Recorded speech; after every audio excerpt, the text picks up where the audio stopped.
자유한국당 전희경 대변인의 뭐 간담회 선언해야 할 사람은 문재인 대통령이다. 뭐 이런 취지의 논평을 냈는데요. 정말 그는 후한무치입니다. 새누리당, 자유한국당이 반성해야 될 분들이, 뉘우쳐야 할 분들이 이런 말씀하는 거 보니까 참. 자, 오늘 그 선고 내용, 이것의 의미, 앞으로 전망까지 지난 탄핵 때 국회 탄핵소추위원으로 활동하셨죠. 판사 출신이십니다. 더불어민주당 박범계 의원 오늘 스튜디오에 초대했습니다. 어서 오십시오. 네, 반갑습니다. 네.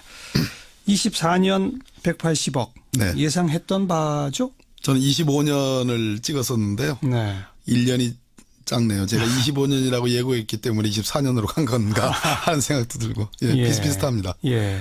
최순실 씨가 20년을 선고받았죠. 예, 25년 구형에 20년형을 선고받았고요. 이번엔 30년 구형에 24년 네. 선고받았습니다. 재판부가 같은 재판부죠? 예, 김세윤 서울중앙지법 형사 22부 재판부 같은 재판부입니다. 그러니까 재판부도 같기 때문에 또 최순실과 박 전 대통령은 공범 관계이기 때문에 네.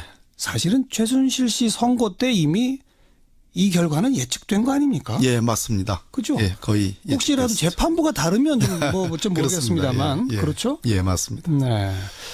오늘 박 전 대통령은 예상대로 법정에 출석하지 않았습니다. 예, 그렇습니다. 그건 어떻게 보세요?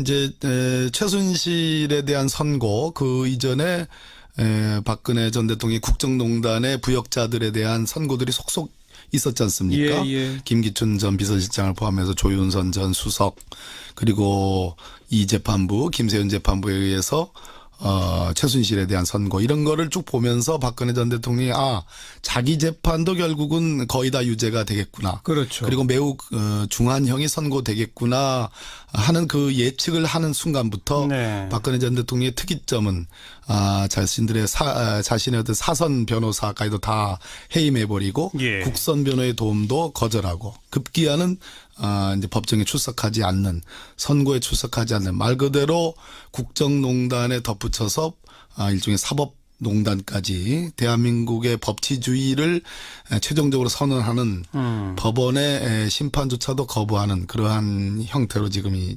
이루어져 왔죠. 예. 법정엔 출석하지 않으면서 생중계에 대해서는 강하게 반발했어요. 네, 그렇습니다. 예. 과거 변호인이었던 지금 이제 민사 사건은 여전히 변호인을 맡고 있는 분이 가처분 신청을 내고 박 전 대통령도 직접 가처분 신청을 내기도 하고 말이죠. 그렇습니다. 그러니까 법정에는 안 나오는데 생중계는 이렇게 강하게 반발하는 건 또 뭘까요? 예, 역시 박근혜 전 대통령은 과거의 평가 중에 이런 평가가 있었습니다. 뭐 아주 굉장한 논리나 해박한 지식이나 아주 그냥 말을 아주 잘하는 그러한 것이 아닌 정치적 감각만은 참 빼어나다 하는 예, 그런 예. 평가들이 있었지 않습니까? 예, 예. 그래서 한마디 한마디가 굉장히 대서특필됐었고요. 그런 힘으로 대통령까지 됐는데 역시 이 재판에 대해서 전혀 뉘우치고 있지 않다라는 일단 첫 감을 받을 수 있겠고요. 두 번째는 정치인으로서의 어떤 동물적인 본능에 입각해서 이번 재판을 판단하고 있다. 결국은 사법적 심판에 대해서 뉘우쳐야 되는데 자기가 뉘우쳐가지고서는 헤어날 수가 없다. 예. 용서받을 수가 없다. 왜냐하면 너무나 큰 죄를 졌기 때문에. 예. 그래서 결국은 사면이나 혹은 어떤 정치적 권력의 변화를 도모하는 정치적 어떤 복귀 이라는 어떤 동물적 감각에 의해서 전 국민의 생중계되는 것만은 본인으로서는 참을 수 없는 일이다 이렇게 판단한 것으로 좀 보여집니다. 우리 박범계 의원께서 이런 말을 하셨더라고요. 선고 형량은 박 전 대통령에게 의미 없을 것이고 효과도 네. 있지 않을 거다. 네, 오히려 그렇습니다. 전 국민의 생중계되는 현장이 그에겐 충격일 것이다. 네. 그게 바로 그 대목입니다. 그렇습니다. 예, 저는 그렇게 봅니다. 자기의 범죄 사실이 재판부에 의해서 하나 다 거론되는 것. 예. 생중계돼서 100분 국민들한테 이상에 걸쳐서 오늘 정말 물 한 모금 마시지 않고 김세윤 부장판사가 예. 정말 빠른 아주 속독으로 예. 오늘 선고를 하면서 그 장면이 아마 못 견뎌만 했을 것이 그리고 그게 국민들 앞에 다 방송됐다는 얘기는 본인의 어떤 추후의 정치적 변화에 그렇습니다. 상당히 악영향을 미칠 거다. 그렇게 봐야 되겠죠. 그걸 우려했다. 예. 재판부가 생중계 결정한 건 어떻게 평가하세요? 오늘 저 재판부가 선고의 첫 시작을 이런 표현을 썼습니다. 그러니까 박근혜 전 대통령이 곧 헌법 소원을 할 것으로 지금 예측이 됐죠. 예. 즉, 저는 종전 양승태 대법원장 때 만들어졌던 이 재판 촬영에 관한 규칙이 있습니다. 예, 대법원 예. 규칙이 있는데 그 규칙이 만들어졌는데 그것에 대해서 위헌을 주장할 것이다. 그래서 헌법재판소로 가서 헌법소원을 할 예정이다. 그러니 이거에 대해서 중개하지 말아달라라는 가처분 신청과 재판부에 대한 신청이 있었는데 심지어는 선고도 연기해달라고 그렇습니다. 요구했었죠. 예. 그 부분은 근데 이 당해 재판부에서는 이유 없다. 이것은 너무나 중대 범죄고 또 국민들에게 알려야 될 알 권리가 있다. 그런 역사적인 의미가 있는 사건이다. 그런 점에서 다 배척이 됐습니다. 그러니까 생중계 결정한 건 박 의원 보시기에는 뭐 타당한 일이다. 재판부가 오늘 마지막에 선고를 양형 24년형을 선고하면서 예. 다시는 되풀이되지 않아야 될 국정 혼란이라는 얘기를 강조했거든요. 그런 측면에서 뉘우치지 않는 사람들 또는 그런 그룹들 그런 집단에 대해서 일종의 경각심을 보여주는 차원이라고 저는 해석을 합니다. 한국당의 그 김성태 원내대표는 제 아무리 죽을 죄를 지은 죄인이라도 보호받아야 할 최소한의 인권이 있다. 권좌에서 쫓겨난 전직 대통령을 더 이상 저작거리 구경거리로 만들지 말기를 문 대통령에게 요구한다. 네. 생중계에 대해서 이런 코멘트를 했거든요. 네. 이건 어떻게 보세요? 정말 뉘우치지 않는 제가 오늘 조금 전에도 저희 민주당 수석 대변인으로서 논평을 했는데요. 박근혜 전 대통령의 국정농단은 혼자 한 게 아닙니다. 그 5년 동안 아니 4년여 동안 아주 일관되게 비리와 권한 남용으로 점철됐지 않습니까? 예. 그래서 우리는 그것을 국정농단이라고 일컫는 거고요. 그렇기 때문에 국정조사 특별 그 위원회를 만들어서 국회에 거기에 위원장이 김성태 원내대표셨습니다. 그랬죠. 그렇지 않습니까? 예. 그때 잘 진행을 했습니다.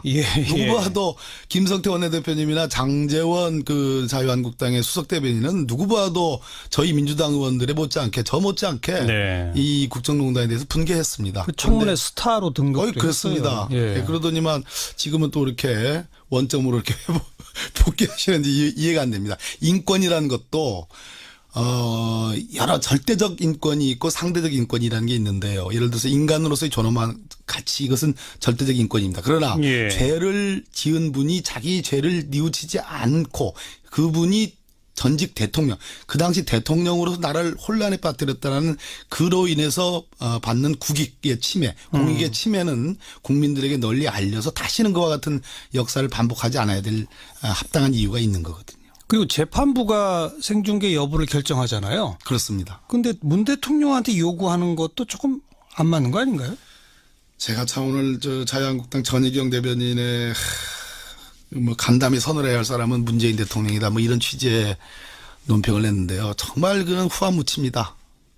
어떻게 박근혜 전 대통령의 국정농단 아까 제가 말씀드렸듯이 혼자 할 수 있는 것이 아닙니다. 예. 그 당시 집권당인 새누리당 자유한국당이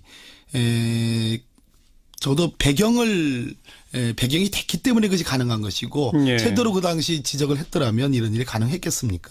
반성해야 될 분들이 뉘우쳐야 할 분들이 이런 말씀하는 거 보니까 참 가슴이 무너지는 그런 느낌입니다. 네. 그건 그렇고 박 전 대통령에 대한 재판은 이게 다가 아니잖아요. 국정원 특수활동비를 받은 거 그다음에 그 지난 총선에 불법적으로 여론조사하고 총선에 개입한 거 이것도 지금 재판이 진행 중이죠, 이건? 중한 범죄죠. 그것도 아주 집권남용 중에서 국정원 돈이라는 게 이제 일종의 공작비거든요. 굉장히 중요한 국가 안보를 위해서 써야 될 돈이 그런 식으로 그냥 박근혜 전 대통령에게 상납이 돼가지고 심지어 옷값이니 머리값이 이런 얘기 나오는 거 아니겠습니까? 그래서 그 부분이 아직 재판이 지금 진행 중입니다. 그것까지 합치면 이제 꽤 많은 형량이 되겠죠. 그러니까 이런 건 그건 재판부도 다르죠. 다릅니다. 그러면 이제 지금 현재 24년 선고 받았잖아요. 예. 그럼 거기서 예를 들어서 몇 년 선고를 하면 거기다 그냥 추가하는 겁니까? 합산되는 겁니다. 아, 그런 방식으로. 예. 네. 자, 그건 그렇고 검찰이 모두 18개 혐의를 네. 적용해서 기소를 했는데 그중에 16개가 유죄로 인정되고 2개는 무죄로 나왔단 말이죠. 네. 그 내용을 좀 이렇게 쭉 분석해 보셨죠? 그렇습니다. 뭐 그러니까 18개 중에 16개면 거의 대부분 검찰 주장을 인용했다고 봐야 되는 거죠. 그렇습니다. 네. 일부 무죄 그렇지만 오늘 표현 중에 여러 개 있을 겁니다. 주문에는 그 무죄라는 것을 표시하지 않고 이유 중에만 단다 이런 표현들이 나오거든요. 무슨 얘기냐면 거의 대부분을 다 지금 검사가 기소한 부분을 다 유죄로 한다. 예. 18개 중에 16개는 다 유죄다. 다만 전체적인 어떤 그 가치 면에서 재판의 퀄리티, 그러니까 질적인 측면에서 놓고 보면 역시 이 삼성의 그 포괄적 현안이라는 거, 소위 이제 그 삼성물산과 제일모직 간의 합병 그런 예. 데서 승계 작업이 이루어졌는지 또 그 이후에 여러 개별적 현안들 지주회사라든지 또는 순환출자의 해소 문제 이런 것들에 대해서는 재판부 이것이 저는 이 재판의 사실은 절반을 차지하는 부분 아니겠는가. 네. 혐의는 하나지만 예. 그런데 이 부분에 대해서 역시 국민적 관심사인 건 내가 잘 안다. 재판부가 네. 인정했습니다. 네. 그럼에도 불구하고 이것은 엄격하게 증명을 해야 된다. 그래서 굉장히 어려운 법리를 써서 무죄를 했습니다. 어려운 법리요. 뭐예요? 부정한 청탁 이론인데요. 예. 저는 약간 조금 제가 승복할 수 없는 것이요. 네. 그러니까 15년 7월 25일 날 박근혜 전 대통령과 삼성 이재용 부회장 사이에 이제 독대가 이루어집니다. 네. 그 독대와 관련해서 지금 공수사실 중에 소위 최순실의 딸인 정유라한테 승마 지원한 것은 부정한 청탁이 필요 없는 범죄다. 단순 뇌물이다. 네. 그래가지고 이 부분에 대해서는 77억을 유죄로 인정했어요. 예, 뇌물, 단순 뇌물로. 그러니까 이 부분에 대해서는 삼성의 그러한 포괄적 현안이나 구체적 현안을 판단할 필요가 없게 됐어요. 부정한 청탁을 필요로 하지 않기 때문에. 부정한 청탁도 없이 그냥 뇌물을 줬다. 단순 뇌물 수수라고 해가지고 예. 이것이 이제 이제 법리적으로 그렇게 해놓고 같은 날 7월 25일 날 역시 또 다른 그 테마였던 장시호의 동계 영재 스포츠센터. 예. 이 부분은 제3자 뇌물수수, 단순 뇌물수수가 아닌 제3자 뇌물수수니까 부정한 청탁이 필요하다. 요건 16억밖에 안 되는 거거든요. 예. 요 부분에 대해서는 지원 요구를 한 것이 맞다. 박근혜가. 예. 삼성 이재용 부회장한테 지원 요구한 것을 맞다. 그렇지만 삼성 쪽에 부정한 청탁은 있다고 보기 어렵다. 이런 판단을 한 거거든요. 시종일관 삼성의 부정 청탁은 없다네요. 부정한 청탁은 없다는 재판부가. 거였습니다. 어. 근데 저는 한번 묻고 싶어요. 아까 단순 뇌물 수수에 그러니까 정유라 최순실에게 77억 그 말과 관련돼서 예. 그 승마와 관련된 지원 77억을 단순 뇌물 수수이기 때문에 부정한 청탁이 필요 없다. 따라서 삼성의 포괄적 구체적 현안 부분은 판단할 필요가 없다는 것이 재판부의 판단인데 네. 정말 말과 관련된 그 돈이 왔다 갔다 돈이 막 두 차례에 걸쳐서 몇 차례에 걸쳐서 이렇게 송금되는데 요것은 삼성 승계 작업 그러니까 7월 17일 날 의결이 되거든요. 예, 그 합병이. 예. 그 이후에 벌어진 일들이거든요. 예. 그럼 요것과 관련된 적어도 재판부의 설명은 필요한데 단순 뇌물 수수로 보니까 부정한 청탁은 설명할 필요가 없게 되는 네. 거죠. 그리고 이게 또 국민적 의구심을 불러일으킬 수밖에 없는 게 롯데와 SK의 경우는 분명한 청탁이 있었다, 뇌물을 받았다 이렇게 인정을 했단 말이에요. 유죄를. 그렇지 않습니까? 롯데는 말 그대로 이제 롯데, SK 다 소위 면세점과 예. 관련된 거고 예. 또 SK는 이제 그 당시 동생인 최재원 예. 부회장의 사면 문제 이런 것이 있었다라는 거에서 그걸 콕 집어가지고 그러니까 단건으로 보이잖아요. 지금 사실은 어려우면 진실이 감춰지는 거예요. 자, 롯데 면세점이나 SK 면세점이 딱 떨어지는 단건이잖아요. 또 최재원 부회장 동생 최태원 회장의 동생의 사면권도 딱 떨어져요. 그런데 삼성의 이 포괄적 승계와 그러니까 그 포괄적 현안과 개별적 현안이라는 것은 그냥 한 타임에 2015년 7월 17일 그 합병 결의를 하는 그걸로 딱 떨어지는 게 아니고 전후에 일련의 행위들이 쭉 있는 거예요. 그럼 사실 일련의 행위가 더 많이 도와준 거 아닌가요? 딱 당권 도와준 것보다? 그러니까 이제 윤석열 지검장이 보는 이 수사팀이 보는 것은 그 일련 행위들 한 최소한 1년 이상 걸쳐 있는 일련 행위를 다 모아서 이것이 부정한 청탁이다라고 주장했는데 예. 재판부는 그거를 이제 영어로 하면 슬라이스 다 쪼개가지고. 쪼개가지고 보니까 이거는 연관성이 왜냐하면 7월 17일 날 합병 결의가 됐는데 대통령이 만난 건 7월 25일이다. 다음에 만난 거다 뒤에. 알겠습니다. 그렇죠. 다 그렇게 조각조각을 내서 보니 조각 낸 한 건 한 건은 딱 구체적이고 명시적인 청탁이라고 보기가 어렵다. 그렇습니다. 이런 논리다. 그렇게 쓰여진 것 같습니다. 예. 아무튼 뭐 재판부의 판단이니까요. 근데 이런 박 전 대통령에 대한 재판부의 이런 판단이 지금 이재용 부회장도 신동빈 회장도 계속 재판 받아야 되잖아요. 그렇습니다. 2심 남아있고 그렇잖아요. 예. 영향을 미치겠죠? 지금 이재용 그 부회장에 대한 판단이 두 가지가 있습니다. 먼저 가는 게 전에 서울고등법원 정영식 부장판사가 지금 어디 법원장으로 가 계신데 그분이 정말 이 오늘 선고한 거와 완전히 다른 거의 면죄부를 주는 그런 선고를 했잖아요. 예, 집행유예 하면서. 예, 집행유예 하면서. 그것은 공여, 그러니까 이재용 부회장 측 재판이에요. 근데 오늘은 받았다고 하는 박근혜 전 대통령에 대한 재판이잖아요. 예. 근데 제가 보기에는 이 김세윤 재판장의 법리 설치가 굉장히 정밀하긴 합니다. 훨씬 정밀하고 잘 구성이 돼 있어요. 그리고 매우 설득력이 있습니다. 예. 있는데 결국은 왜 이런 말씀을 드리냐. 아까 포괄적 현안이든 개별적 현안은 제가 불만을 갖고 있지만 이 판결을 평석을 하는데 그러나 그럼에도 불구하고 77억 말과 관련된 단순 또 뇌물. 코아 스포츠의 용역 대금과 관련된 그 두 가지 합쳐서 77억을 유죄로 한 것은 이재용 그 부회장한테는 상당한 부담이 되고 그 예. 법리 구성이 오늘 그 말과 관련돼서 또 코아 스포츠의 용역 대금과 관련돼서는 매우 구체적으로 예. 누구도 반박할 수 없을 정도로 잘 설명을 해놨거든요. 그래서 삼성 측에서 굉장히 큰 부담이 될 것 같습니다. 대법원에서 그 문제가 영향을 미칠 수도 있다. 저는 그렇게 봅니다. 신동빈 회장한테도 굉장히 영향을 미치겠죠. 그렇죠. 그렇죠. 예, 그렇습니다. 자, 그건 그렇고 항소를 하지 않을 수도 있다라는 전망들이 나오고 있거든요. 어떻게 생각하세요? 지금 거꾸로 제가 이명박 전 대통령의 이 심기를 보면요, 거의 수사에 완전 보이콧을 하고 있고, 네. 지금 수면제를 먹어도 잘 안 들을 정도로 그런다는 거 아니겠습니까? 그러니까 그 기저에는 이 수사는 빤한 수사고 그것의 연장선상으로 이 재판도 빤한 재판이기 때문에 예. 빨리 확정져서 빨리 확정을 줘서 사면이든 정치적 변화를 통한 어떤 그 동모를 지금 하려는 게 읽혀지잖아요. 예. 그 이명박 전 대통령이 누굴 보고서 배운 거냐? 박근혜 전 대통령을 보고서 배운 거예요. 예. 누가 봐도 이거는 법정에 안 나가고 이런 모습을 그렇지 보면서. 않습니까? 예. 말 그대로 아까 제가 사법농단이라는 말씀드렸는데 결국은 법원도 지금 보이콧하고 못 믿겠다라는 그런 투쟁을 하는 거 아니겠습니까? 예. 그런 측면에서 심지어 자기 사선 변호사들도 다 해임을 하고 국선 변호 도움 안 받겠다. 만나지도 않았다는 거죠. 예, 만나지도 않았고 예. 오늘 안 나왔다. 예. 재판정이 나오지도 않았다. 그렇다면은 지금 정광영 선생님 말씀하신 것처럼 항소를 포기하는 그런 드라마틱한 뭔가를 그것도 하나의 염두에 둘는지도 모르겠습니다. 그냥 빨리 확정 짓기 위해서. 그럴 수도 있죠. 검찰은 항소하겠죠?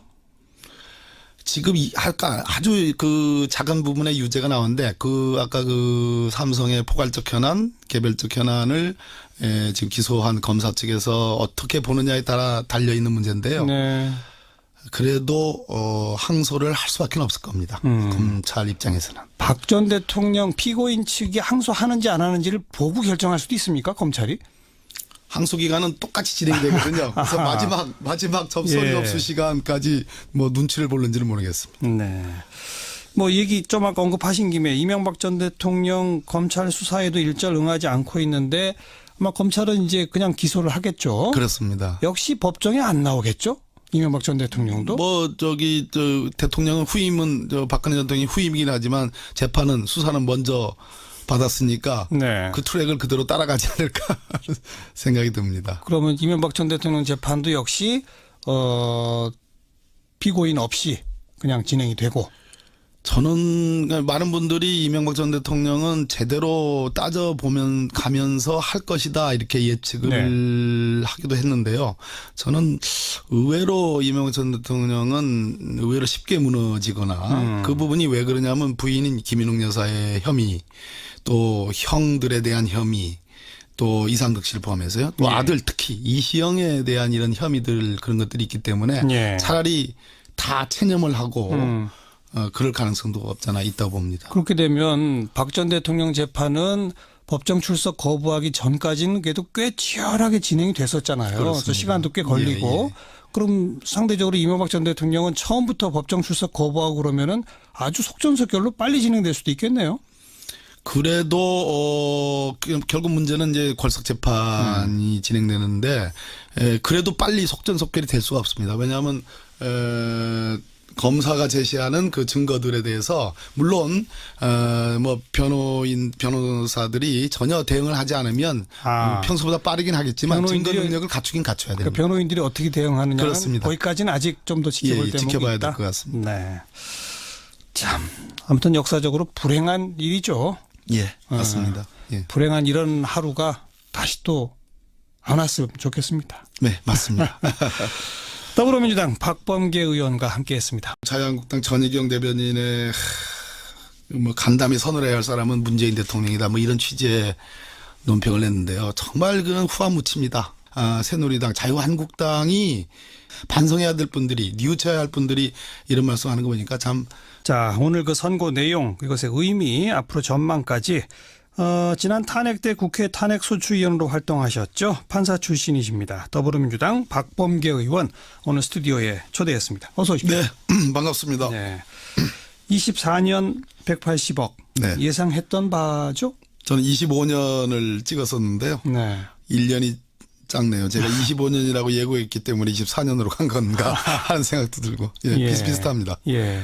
최순실 씨가 20년을 선고받았죠. 예. 25년 구형에 20년형을 선고받았고요. 이번엔 30년 구형에 24년 네. 선고받았습니다. 재판부가 같은 재판부죠? 예. 김세윤 서울중앙지법 형사 22부 재판부 같은 재판부입니다. 그러니까 재판부도 같기 때문에 또 최순실과 박 전 대통령은 공범 관계이기 때문에 네.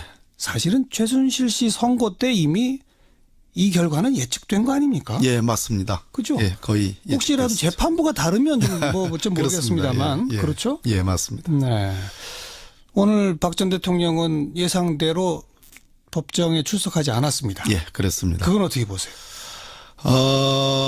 이제 최순실에 대한 선고 그 이전에 박근혜 전 대통령이 국정농단의 부역자들에 대한 선고들이 속속 있었지 않습니까? 예. 김기춘 전 비서실장을 포함해서 조윤선 전 수석 그리고 이 재판부 김세윤 재판부에 의해서 최순실에 대한 선고 이런 거를 쭉 보면서 박근혜 전 대통령이 자기 재판도 결국은 거의 다 유죄가 되겠구나. 그렇죠. 그리고 매우 중한형이 선고되겠구나 하는 그 예측을 하는 순간부터 네. 박근혜 전 대통령의 특이점은 자신들의 자신의 어떤 사선 변호사까지도 다 해임해버리고 예. 국선 변호의 도움도 거절하고 급기야는 이제 법정에 출석하지 않는 선고에 출석하지 않는 말 그대로 국정농단에 덧붙여서 일종의 사법농단까지 대한민국의 법치주의를 최종적으로 선언하는 법원의 심판조차도 거부하는 그러한 형태로 지금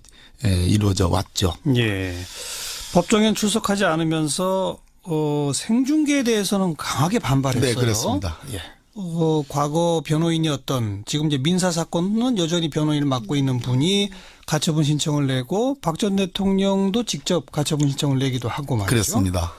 그러니까 법정에는 안 나오는데 생중계는 이렇게 강하게 반발하는 건 또 뭘까요? 예, 역시 박근혜 전 대통령은 과거의 평가 중에 이런 평가가 있었습니다. 뭐 아주 굉장한 논리나 해박한 지식이나 아주 그냥 말을 아주 잘하는 그러한 것이 아닌 정치적 감각만은 참 빼어나다 하는 그런 평가들이 있었지 않습니까? 그래서 한마디 한마디가 굉장히 대서특필됐었고요. 그런 힘으로 대통령까지 됐는데 역시 이 재판에 대해서 전혀 뉘우치고 있지 않다라는 일단 첫 감을 받을 수 있겠고요. 두 번째는 정치인으로서의 어떤 동물적인 본능에 입각해서 이번 재판을 판단하고 있다. 결국은 사법적 심판에 대해서 뉘우쳐야 되는데 자기가 뉘우쳐 가지고서는 헤어날 수가 없다. 예. 용서받을 수가 없다. 왜냐하면 너무나 큰 부정한 정탁 이론인데요. 예.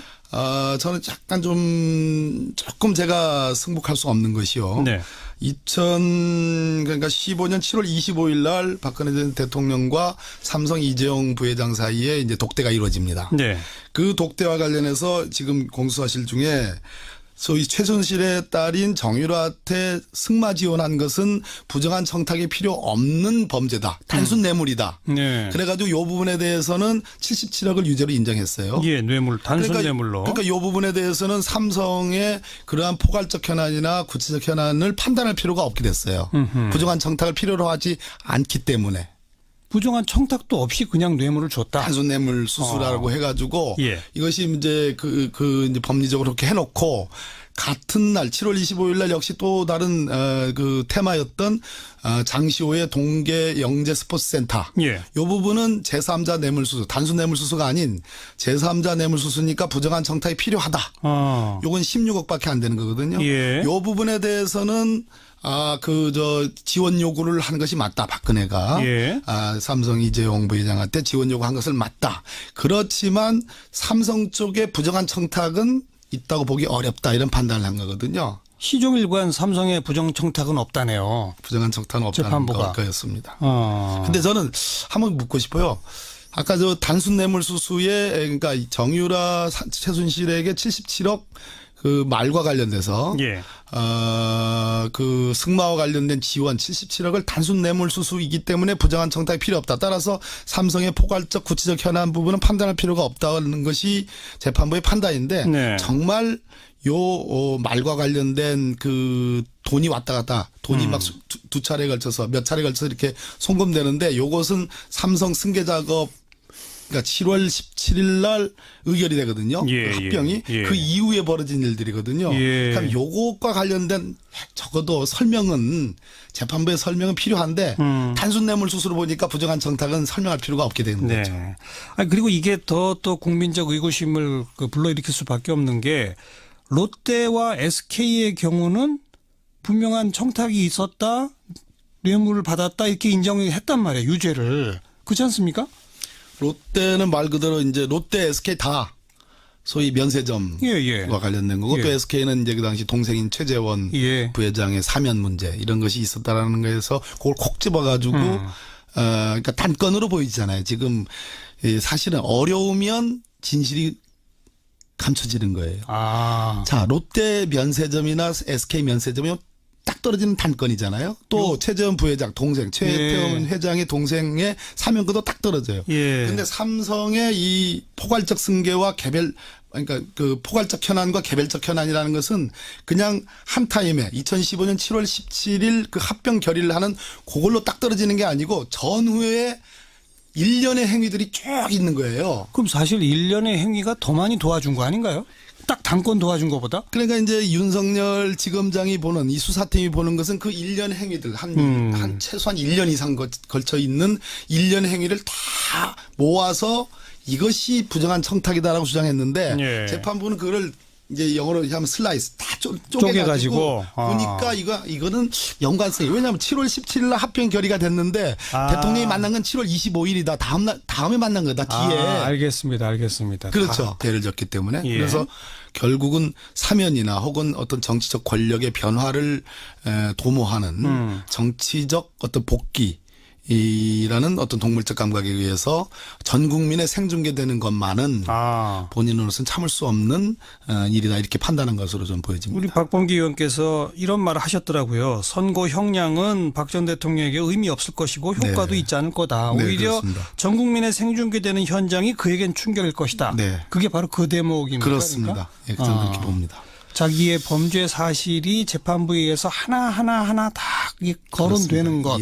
생중계돼서 국민들한테 100분 이상에 걸쳐서 오늘 정말 물 한 모금 마시지 않고 김세훈 부장판사가 정말 빠른 아주 속독으로 오늘 선고를 하면서 그 장면이 아마 못 견뎌 만 했을 것이. 그리고 그게 국민들 앞에 다 방송됐다는 얘기는 본인의 어떤 그 추후의 정치적 변화에 그렇습니다. 상당히 악영향을 미칠 거다. 그렇게 봐야 되겠죠. 그걸 우려했다. 예. 재판부가 생중계 결정한 건 어떻게 평가하세요? 오늘 재판부가 선고의 첫 시작을 이런 표현을 썼습니다. 그러니까 박근혜 전 대통령이 곧 헌법 소원을 할 것으로 지금 예측이 됐죠. 예. 즉, 저는 종전 양승태 대법원장 때 만들어졌던 이 재판 촬영에 관한 규칙이 있습니다. 예, 대법원 예. 규칙이 있는데 그 규칙이 만들어졌는데 그것에 대해서 위헌을 주장할 것이다. 그래서 헌법재판소로 가서 헌법소원을 할 예정이다. 그러니 이거에 대해서 중계하지 말아달라라는 가처분 신청과 재판부에 대한 신청이 있었는데 심지어는 선고도 연기해달라고 그렇습니다. 요구했었죠. 예. 그 부분은 근데 이 당의 재판부에서는 이유 없다. 이것은 너무나 중대 범죄고 또 국민들에게 알려야 될 알 권리가 있다. 예, 그런 역사적인 의미가 있는 사건이다. 그런 점에서 다 배척이 됐습니다. 그러니까 생중계 결정한 건 박 의원 보시기에는 뭐 타당한 일이다. 재판부가 오늘 마지막에 선고를 양형 24년형을 선고하면서 예. 다시는 되풀이되지 않아야 될 국정 혼란이라는 얘기를 강조했거든요. 그런 측면에서 뉘우치지 않는 사람들 또는 그런 그룹들 그런 집단에 대해서 일종의 경각심을 보여주는 차원이라고 저는 해석을 합니다. 한국당의 그 김성태 원내대표는 제 아무리 죽을 죄를 지은 죄인이라도 보호받아야 할 최소한의 인권이 있다. 권좌에서 쫓겨난 전직 대통령을 더 이상 저작거리 구경거리로 만들지 말기를 문 대통령에게 요구한다. 네. 생중계에 대해서 이런 코멘트를 했거든요. 네. 이건 어떻게 보세요? 정말 뉘우치지 않는 제가 오늘 조금 전에도 저희 민주당 수석대변인으로서 논평을 했는데요. 박근혜 전 대통령의 국정농단은 혼자 한 게 아닙니다. 그 5년 동안 아니 4년여 동안 아주 일관되게 비리와 권한 남용으로 점철됐지 않습니까? 예. 그래서 우리는 그것을 국정농단이라고 일컫는 거고요. 그렇기 때문에 국정조사 특별 그 위원회를 만들어서 국회에 거기에 위원장이 김성태 원내대표셨습니다. 그랬죠. 그렇지 않습니까? 예. 그때 잘 진행을 했습니다.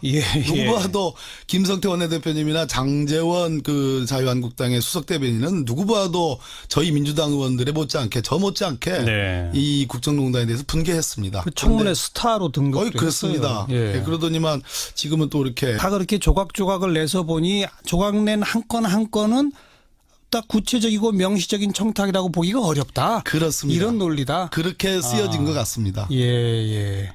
아무튼 뭐 재판부의 판단이니까요. 근데 이런 그 박 전 대통령에 대한 재판부의 이런 판단이 지금 이재용 부회장도 신동빈 회장도 계속 재판 받아야 되잖아요. 그렇습니다. 2심 남아있고 그렇잖아요. 예. 영향을 미치겠죠?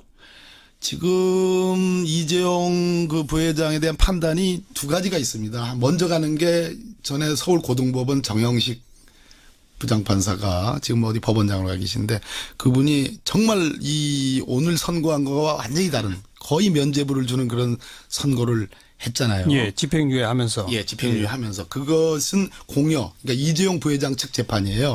근데 오늘은 받았다고 하는 박근혜 전 대통령에 대한 재판이잖아요. 예. 근데 제가 보기에는 이 김세윤 재판장의 법리 설치가 굉장히 정밀하긴 합니다.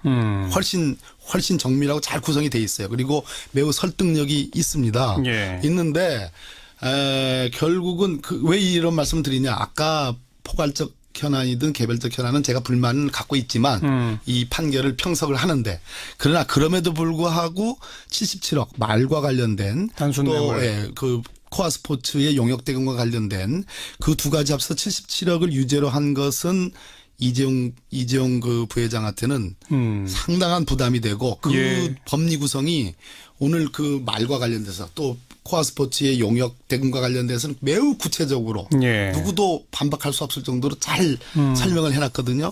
그래서 삼성 측에서는 굉장히 큰 부담이 될 것 같습니다. 대법원에서 그 문제가 영향을 미칠 수도 있다. 저는 그렇게 봅니다. 신동빈 회장한테도 굉장히 영향을 미치겠죠. 그렇죠. 예, 그렇습니다. 자, 그건 그렇고 항소를 하지 않을 수도 있다라는 전망들이 나오고 있거든요. 어떻게 생각하세요? 지금 거꾸로 제가 이명박 전 대통령의 그 심기를 보면요, 거의 수사에 완전 보이콧을 하고 있고, 네. 지금 수면제를 먹어도 잘 안 들을 정도로 그런다는 거 아니겠습니까? 그러니까 그 기저에는 이 수사는 빤한 수사고 그것의 연장선상으로 이 재판도 빤한 재판이기 때문에 예. 빨리 확정져서 빨리 확정을 줘서 사면이든 정치적 변화를 통한 어떤 그 동모를 지금 하려는 게 읽혀지잖아요. 예. 그 이명박 전 대통령이 누굴 보고서 배운 거냐? 박근혜 전 대통령을 보고서 배운 거예요. 예. 누가 봐도 이거는 법정에 안 나가고 이런 모습을 그렇지 보면서. 않습니까? 예. 말 그대로 아까 제가 사법농단이라는 말씀드렸는데 결국은 법원도 지금 보이콧하고 못 믿겠다라는 그런 투쟁을 하는 거 아니겠습니까? 예. 그런 측면에서 심지어 자기 사선 변호사들도 다 해임을 하고 국선 변호 도움 안 받겠다. 만나지도 않았다는 거죠. 예, 만나지도 않았고 예. 오늘 안 나왔다. 예. 재판정이 나오지도 않았다. 그렇다면은 지금 말씀하신 정화영 선생님 말씀하신 것처럼 항소를 포기하는 그런 드라마틱한 뭔가를 그것도 하나의 염두에 둘는지도 모르겠어요. 그냥 빨리 확정 짓기 위해서. 그럴 수도 있죠. 검찰은 항소하겠죠? 지금 아주 그 작은 부분의 유죄가 나오는데 아까 그 삼성의 포괄적 현안, 개별적 현안을 지금 기소한 검사 측에서 어떻게 보느냐에 따라 달려 있는 문제인데요. 네.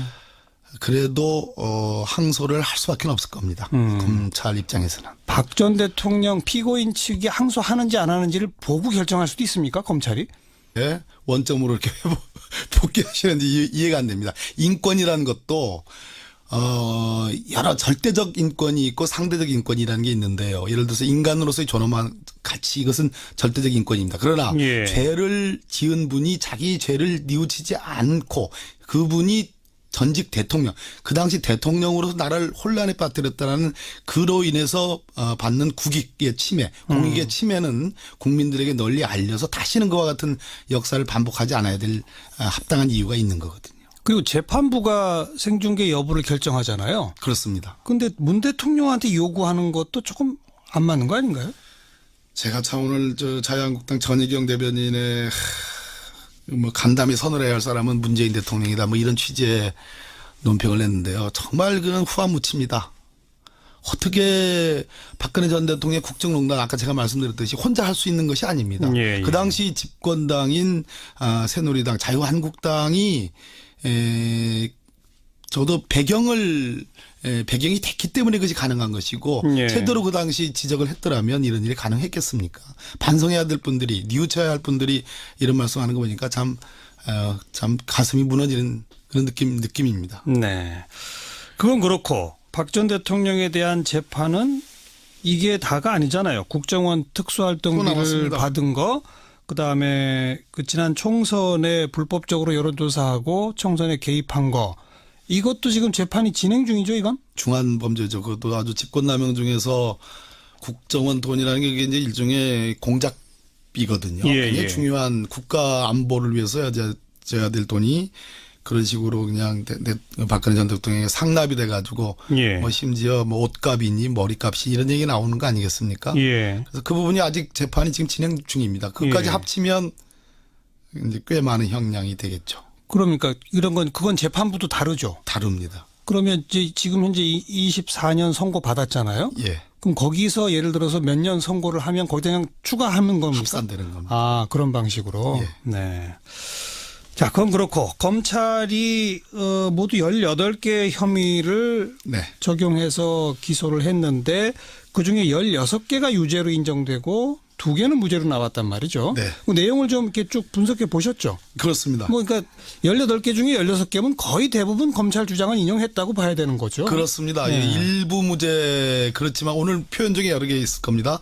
주문에는 그 무죄라는 것을 표시하지 않고 이유 중에만 단다 이런 표현들이 나오거든요. 무슨 얘기냐면 거의 대부분을 다 지금 검사가 기소한 부분을 다 유죄로 한다. 18개 중에 16개는 다 유죄다. 다만 전체적인 어떤 그 가치 면에서 재판의 퀄리티, 그러니까 질적인 측면에서 놓고 보면 역시 이 삼성의 그 포괄적 현안이라는 거, 소위 이제 그 삼성물산과 제일모직 간의 합병 그런 예. 위해서 승계 작업이 이루어졌는지 또 그 이후에 여러 개별적 현안들 지주회사라든지 또는 순환출자의 해소 문제 이런 것들에 대해서는 재판부 이것이 저는 이 재판의 사실은 절반을 차지하는 부분 아니겠는가. 네. 혐의는 하나지만 예. 그런데 이 부분에 대해서 역시 국민적 관심사인 건 내가 잘 안다. 재판부가 인정했습니다. 네. 그럼에도 불구하고 이것은 엄격하게 증명을 해야 된다. 그래서 굉장히 어려운 법리를 써서 무죄를 했습니다. 어려운 법리요. 뭐예요?